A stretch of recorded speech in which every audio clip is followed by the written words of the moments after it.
Television সাংবাদিকতায় ২৪ ঘণ্টা সংবাদ প্রচারের বিপ্লব ঘটানো কিংবদন্তি উদ্যোক্তা ও সিএনএনের প্রতিষ্ঠাতা টেড টার্নার মারা গেছেন। ৬ মে তিনি ৮৭ বছর বয়সে আটলান্টায় নিজ বাড়িতে শেষ নিঃশ্বাস ত্যাগ করেন। তিনি ৫ সন্তান, ১৪ নাতি-নাতনি এবং ২ প্রপৌত্র রেখে গেছেন। তার প্রতিষ্ঠিত প্রতিষ্ঠান টার্নার এন্টারপ্রাইজ এক বিজ্ঞপ্তিতে এ তথ্য নিশ্চিত করেছে।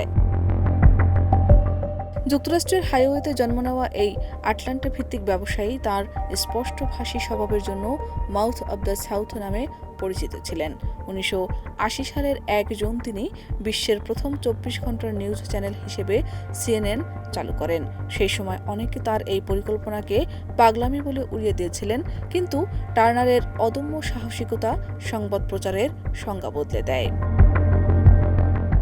১৯৯১ সালে উপসাগরীয় যুদ্ধের সরাসরি সম্প্রচারের মাধ্যমে সিএনএন বিশ্বজুড়ে অপ্রতিদ্বন্দ্বী হয়ে ওঠে এবং ওই বছরে তিনি টাইম ম্যাগাজিনের ম্যান অব দ্য ইয়ার নির্বাচিত হন।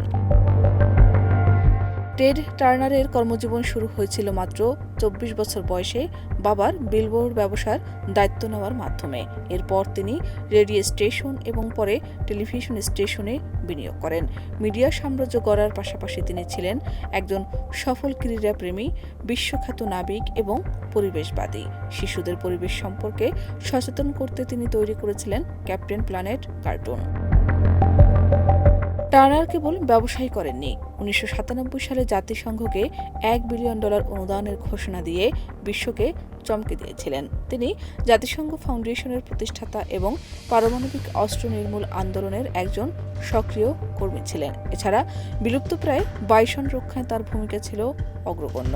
তিনি জীবনের অধিকাংশ সময় ও সম্পদ ব্যয় করেছেন প্রকৃতি ও মানবতার সেবায়। শাহনাজ পারভীন, দেশ রূপান্তর।